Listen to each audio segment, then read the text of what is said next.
Welcome to the Resilient Mindset Podcast, an exciting new podcast by Resilience Queen, Justine Martin. Justine is the owner and founder of the Resilient Mindset, a division of the Justine Martin Corporation. Justine draws on her years of experience and knowledge consulting with clients to develop and sustain a positive mindset. Focused on igniting your passion, purpose and power, follow the Resilience Queen each week as she delves into the mind of her guests, exploring fascinating stories and inspiring journeys. Today I've got with me Bree-Arne Manley. Now, Bree-Arne is an MS warrior. I've known Bree for quite a few years now, and this woman just inspires me. Bree was diagnosed with multiple sclerosis. She'll tell you the exact date because we all remember those dates. And it hasn't slowed her down. This woman is incredible. She abseils down waterfalls. She surfs, with her husband.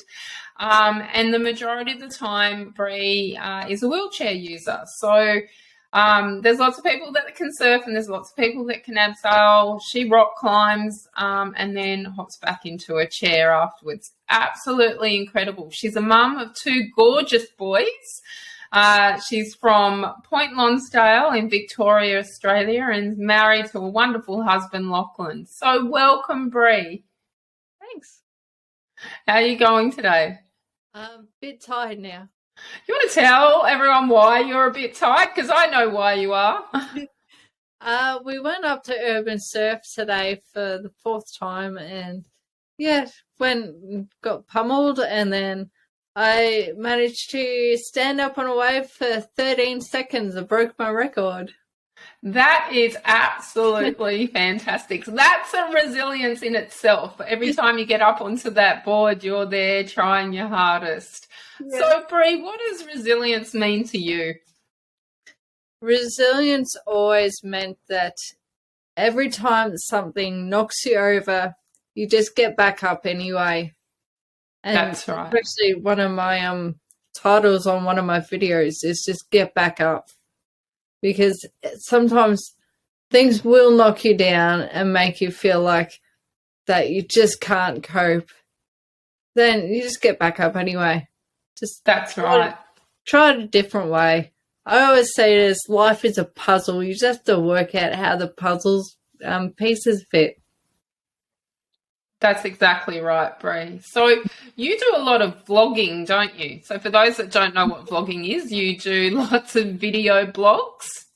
Yeah, well, I'd like to let people know that people in wheelchairs aren't just a useless part of society, and that we'll go and kick ass at anything that a well-able person can do, and I will do things that not like what the well-able people won't do.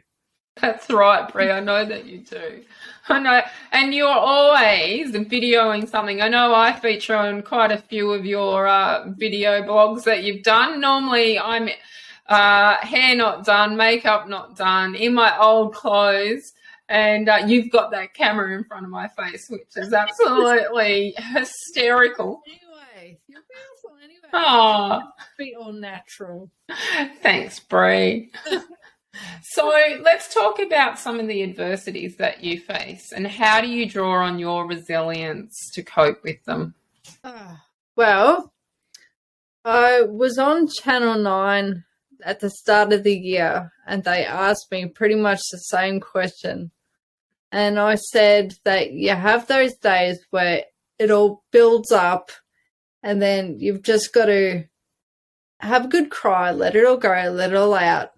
And then it's out, done. And then someone from the MS Society explained it so, hit the nail on the head.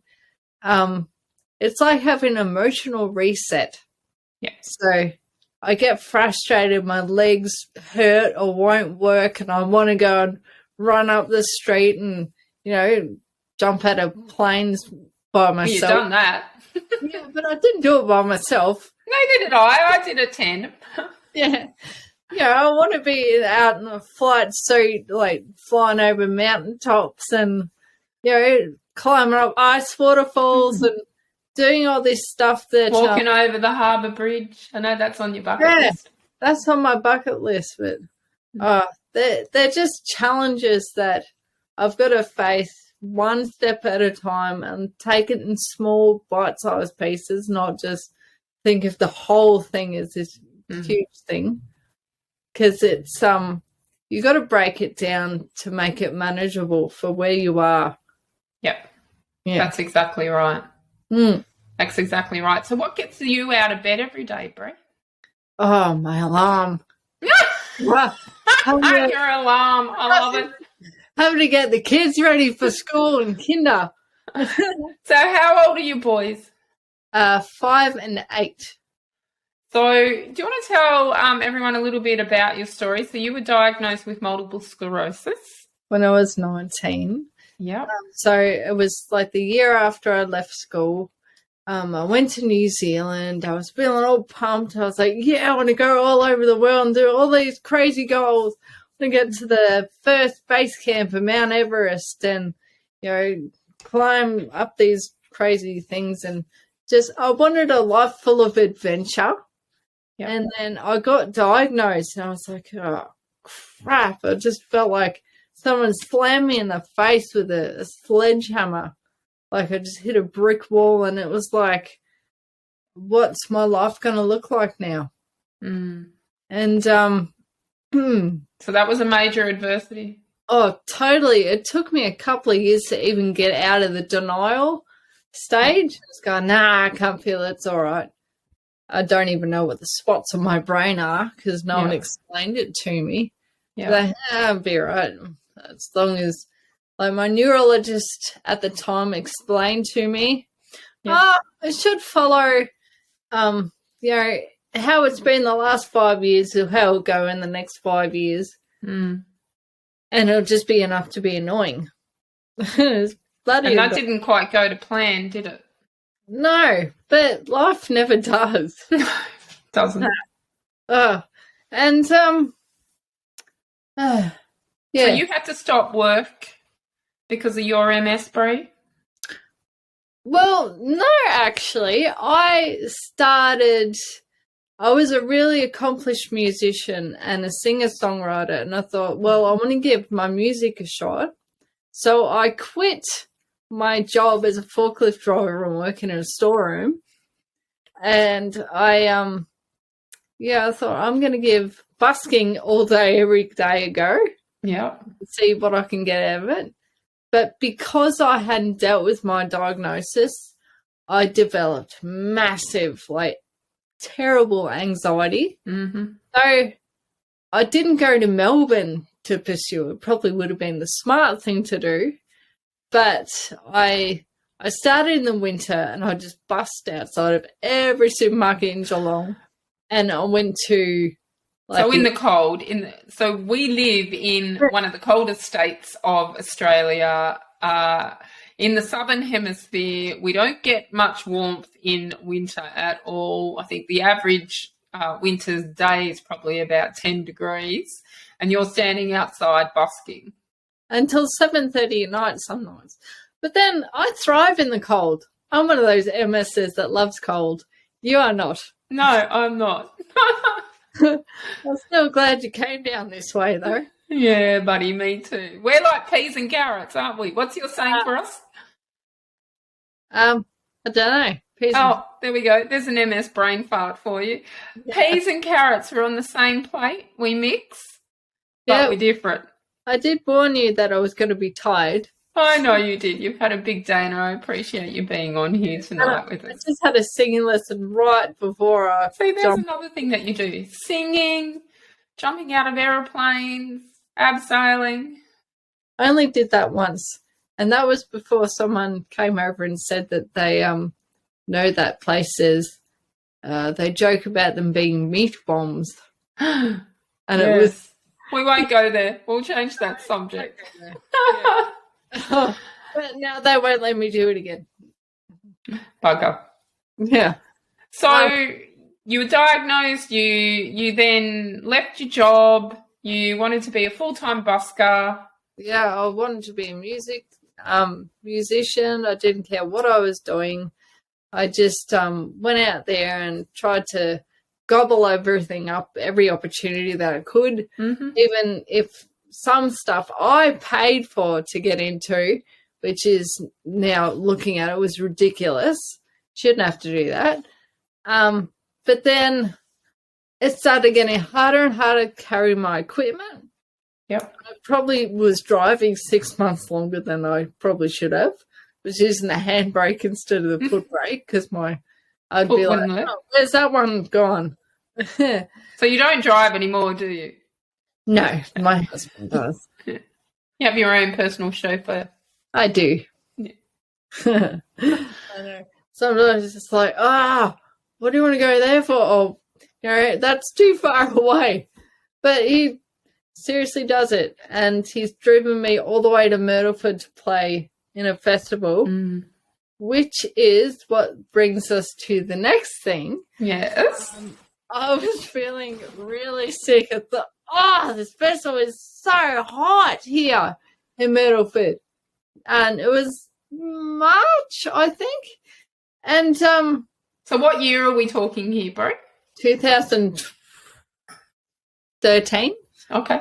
2010. So I've jumped forward a few years. Yeah. I've left Lachlan out. We won't tell him. Don't tell anyone. So yeah, got together with Lachlan in 2009. Right. Which was awesome. We started a reggae band together. And my legs were starting to, hurt a bit, and I was using a walking stick. I had this awesome walking stick with like snake heads coming out of this crystal ball, and it did have a sword in it before they sent it over, but they had to cut it out because it was being sent from America. Right. Yeah. So Lachlan, he's been there from the very start, from being well able to seeing me decline, and he just loved me anyway. He does love you. He does. You have an amazing relationship with him. He saw the person that I was. Yeah.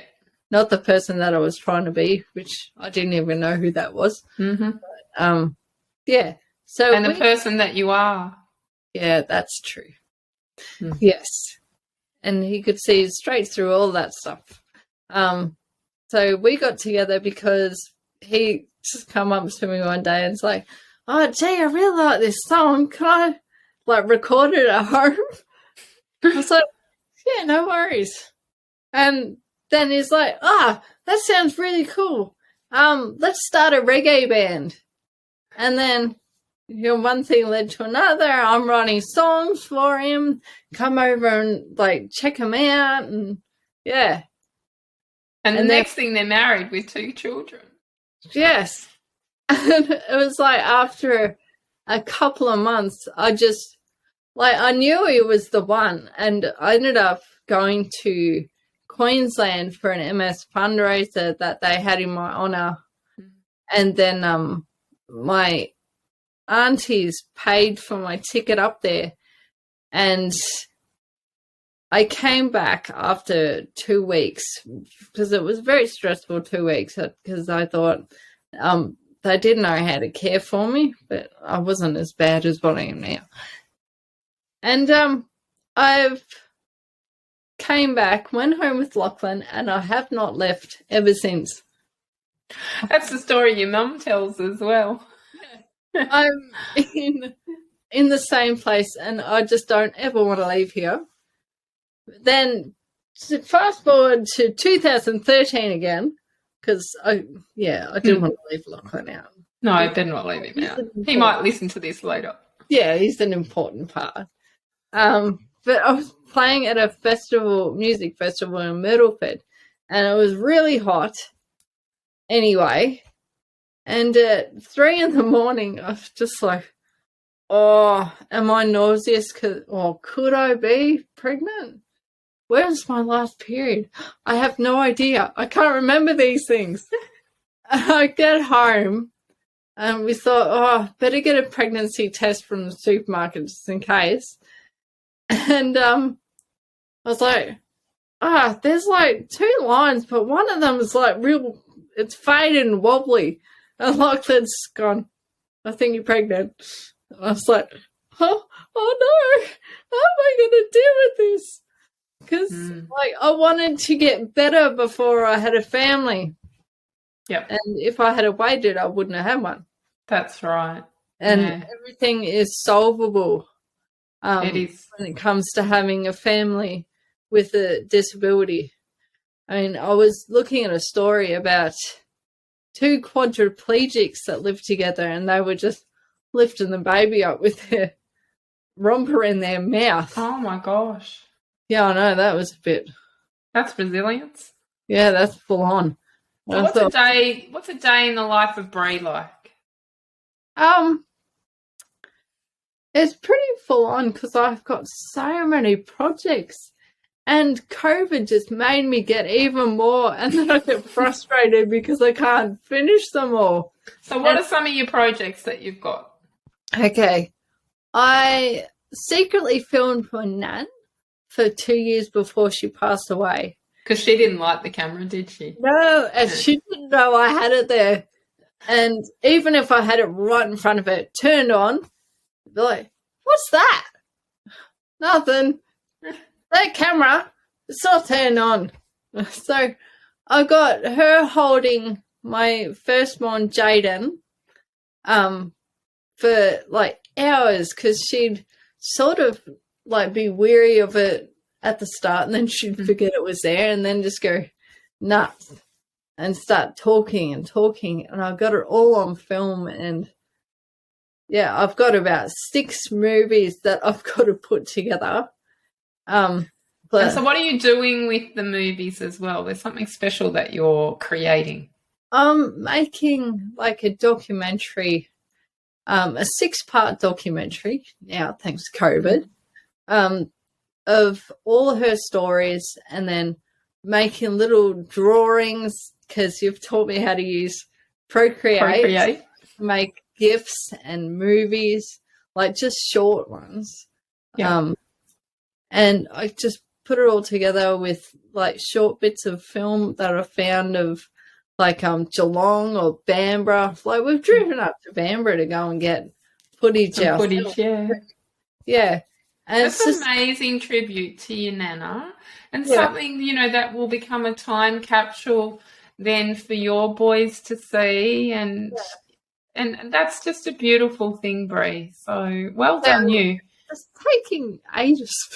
It'll be worth it in the end. But you've got so many projects on the go. I mean, I know you're painting 50-something photo albums, the covers of those. Oh, yeah, my photo. Like that just sort of went in the background then, because I was just like, we've been doing it for nearly 2 years. So, we have. Yeah, I'm a photo, what would you call it? You're a photo guru who's got OCD is what I would say. Yeah, that's true. If we take photos of everything, because they're like our diaries, and I say our because my mum is the exact same, but she doesn't paint her covers. No, so you've got a beautiful wall of photo albums all sitting there and taking each, one photo from each and then painting it onto the cover. So absolutely amazing. Actually, that works really well because I did that last night and I'm going, oh, where's this photo?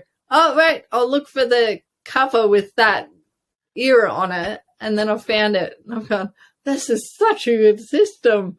That's awesome. That's awesome. So, so you've got lots of projects on the go. You're always busy, but then sometimes MS gets in the way. Yeah, but I don't let it very often. Sometimes I force myself, even when I'm in that really thick head fog, to get up and still go rock climbing or go and do what I need to do. And do you come back feeling better when you've done that, when you've actually forced yourself? Yeah, I feel more accomplished and that I've achieved something. And that you're winning? Yeah. Yeah, that's a good way of putting it. And then sometimes I lose, but I win more than I lose. You do. You do, yes. So what Facebook what's your Facebook page called that people can follow you and look at your video blogs? It's Bree-Arne Manley, Fighting Multiple Sclerosis. So Bree-Arne Manley, Fighting Multiple Sclerosis. If any of the listeners are there today and wanting to follow Bree's amazing journey, you don't let much stop you at all, girlfriend. No, I think the only time I get stopped is every like once or twice a year I might get like flu symptoms, and then like I'm bedridden, but I haven't had that in like touch wood, quick. Yeah. Don't have any wood. Yeah, so simple infections and colds and flus really knock you around. They do. Sometimes I can fight my way through them and still do stuff. And then sometimes, like, I know there was a really worrying one that my physio came over and said, you probably should have gone to hospital with that. Because I'm so used to Lachlan looking after me. He just gives me my magic soup, and I was waiting for the magic soup. Yeah, the magic. Lachlan makes this amazing chicken veggie soup, and it's got I've got the recipe in them. And so you get that into you, don't you? And your herbs and all your multivitamins, and take good care of what you can and what you can control. Yeah, all the antivirals. I'd hate to think of how bad I would get if I didn't have all of that. Even if it's not doing. So that's one of your coping mechanisms. That's one of the things that you do to stop the adversity. So I feel like I'm in control of something. Yeah. And then that makes it easier to face the adversity that you do on a daily basis, and therefore you're gaining resilience from that. Yeah, absolutely. Yeah. Yeah. Well, that's fantastic. Now, you've written a book. I have. Yes. And I actually have a copy. So it's called Hope, Fighting Multiple Sclerosis, and mine's signed. So I'm very special. You still got copies of this, Breezer? Yeah, I think so. Yeah, so if anyone's interested, you can contact Bree through her Facebook page, and we'll put all the details up in the links for this. And you can purchase a copy by inboxing her. And it's a great read. You have an amazing story, Bree. I mean, we haven't even touched the surface. No, I've actually started writing another one. Woohoo! There's stuff in the first one, like I wrote that because it was a therapy exercise in itself, and I just had to get it all out. So it's very raw. It's really, really detailed. So some people who don't have an analytical mind will just skip past the tests and stuff. Yeah, that's all right. No worries. But this next book I'm calling Perseverance, and it'll have all this really cool stuff in it, I reckon. Oh, am I in it? No. I might have to pay her. To have a paragraph. You beat me to it. Oh, you crack me up, buddy. So we've covered some of your passions in life. So rock climbing, music, singing, your family. Yeah. Anything else you could think of? Well, I've been having this concept album in the pipeline for several years.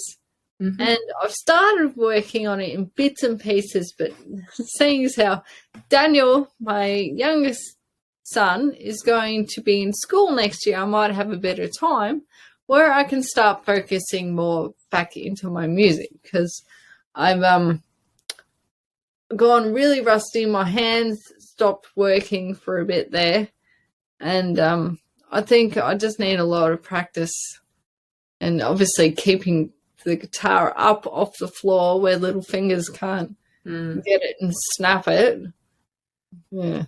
So next year, look out. You'll be Yeah. releasing another CD because you've already got some music out there in the big wide world on Spotify and Apple Music. Yeah, I do.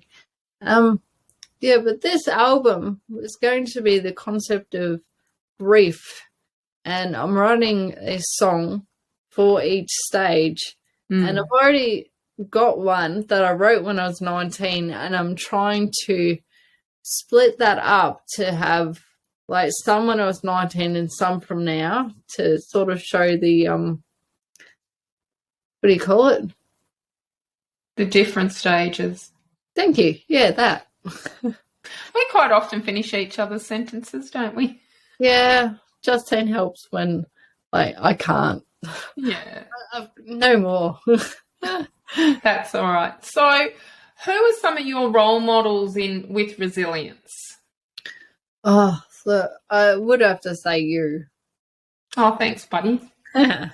Oh, you've gone through more than what I have, and you're still standing. Some days not, but yeah, most days. Yeah. No, it's just really hard to think of other people like us because I don't see it very often. No. Like, especially when you go on the internet and, you know, there's just people just like, oh, what drug can I get for this and what drug can I get for that? And, yeah, I would like to see more people getting out and doing what we're doing. So having a positive mindset, Bree, is the key, and not letting that adversity, over consume you, and being pliable around it, adapting to the circumstances that you actually have. You don't have to I don't like having MS, you don't like having MS, but we accept it as part of our lives.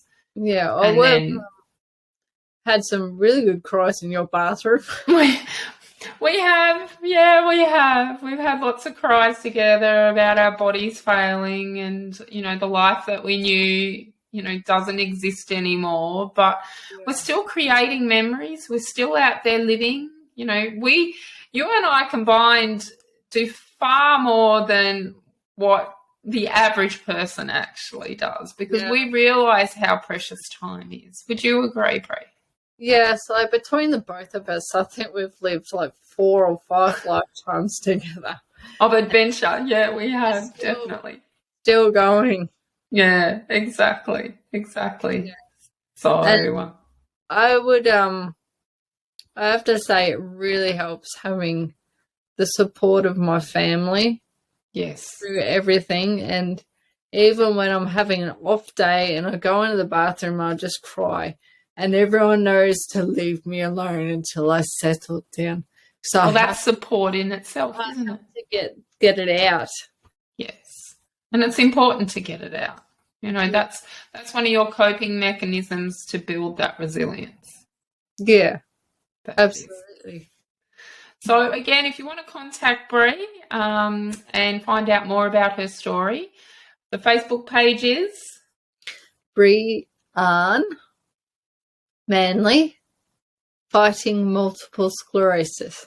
There you go. So Bree-Arne Manley, fighting multiple sclerosis. It's been an absolute pleasure. I know you've had a massive day. So thank you for joining me. So, and I would say that if you spell Arne with an R, there's no other one in Australia that has a dash.